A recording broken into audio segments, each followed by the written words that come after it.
வணக்கம். தமிழ் ஃபுட் கார்னரில் ரொம்ப சிம்பிளான வெண்டைக்காய் மசாலா ஃப்ரை பண்ண போகிறோம்.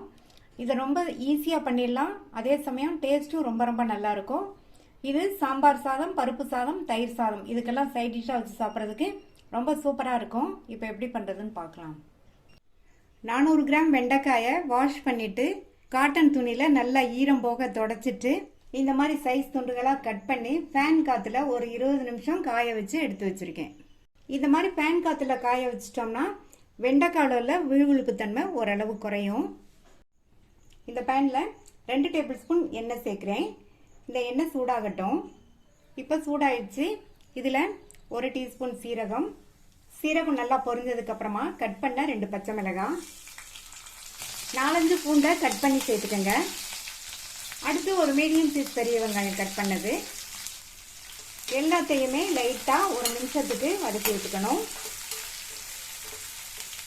வதக்கியாச்சு. அடுத்து கறிவேப்பிலை சேர்த்துட்டு லைட்டாக இந்த மாதிரி பரட்டி விட்டுட்டு கட் பண்ணி வச்ச வெண்டைக்காயை சேர்த்துக்கலாம்.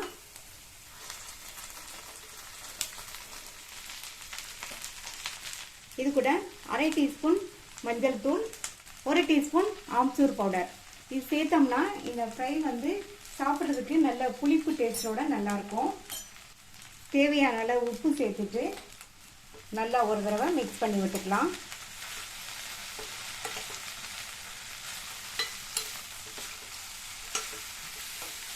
நல்லா இந்த மாதிரி கலந்து விட்டுட்டு ஸ்டவ்வை லோ மீடியம் ஃப்ளேமில் வச்சுருங்க. 10-15 நிமிஷம் இந்த வெண்டைக்காய் ஃப்ரை ஆகட்டும். அப்பப்போ இந்த மாதிரி வதக்கி விட்டுக்கோங்க. இப்போ 12 நிமிஷம் ஆச்சு. வெண்டைக்காய் நல்லா எண்ணெயிலேயே வதங்கி 3/4 பங்கு அளவுக்கு வெந்திருக்கு.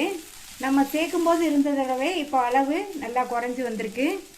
அடுத்து இது கூட 1/2 டீஸ்பூன் தனி மிளகாத்தூள் உங்கள் காரத்துக்கு தகுந்தபடி நீங்கள் சேர்த்துக்கோங்க. இது நல்லா காரசாரமாக இருக்கும். 1/2 டீஸ்பூன் சேர்த்தோம்னா 2 டீஸ்பூன் கொத்தமல்லி தூள், 3/4 டீஸ்பூன் கரம் மசாலா தூள் சேர்த்துட்டு நல்லா மறுபடியும் எல்லாம் நல்லா ஒன்றா மிக்ஸ் ஆகிற மாதிரி இந்த மாதிரி மிக்ஸ் பண்ணி விட்டுக்குங்க. நல்லா மிக்ஸ் பண்ணி விட்டாச்சு. நம்ம இதில் கரம் மசாலா தூள்லாம் சேர்த்துருக்கிறதுனால நல்லா வாசனையாக சாப்பிட்றதுக்கு நல்ல டேஸ்ட்டாக இருக்கும். லோ ஃப்ளேம்லேயே வச்சுருங்க. இது அப்படியே ஒரு 3-4 நிமிஷத்துக்கு வதங்கிட்டே இருக்கணும். அப்பப்போ மட்டும் வதக்கி விட்டுக்கோங்க. இப்போ 4 நிமிஷம் ஆச்சு. நம்ம சேர்த்த மசாலா தூளோட பச்சை வாசனையெல்லாம் போய் வெண்டைக்காயும் நல்லா வெந்துருச்சு. ஸ்டவ் ஆஃப் பண்ணிடலாம். கமகமன் வாசனையோட சூப்பராக டேஸ்டாக வெண்டைக்காய் மசாலா ஃப்ரை ரெடி ஆயிடுச்சு. நீங்களும் இதை ட்ரை பண்ணி பார்த்துட்டு உங்கள் கமெண்ட்ஸை சொல்லுங்கள். தேங்க்யூ.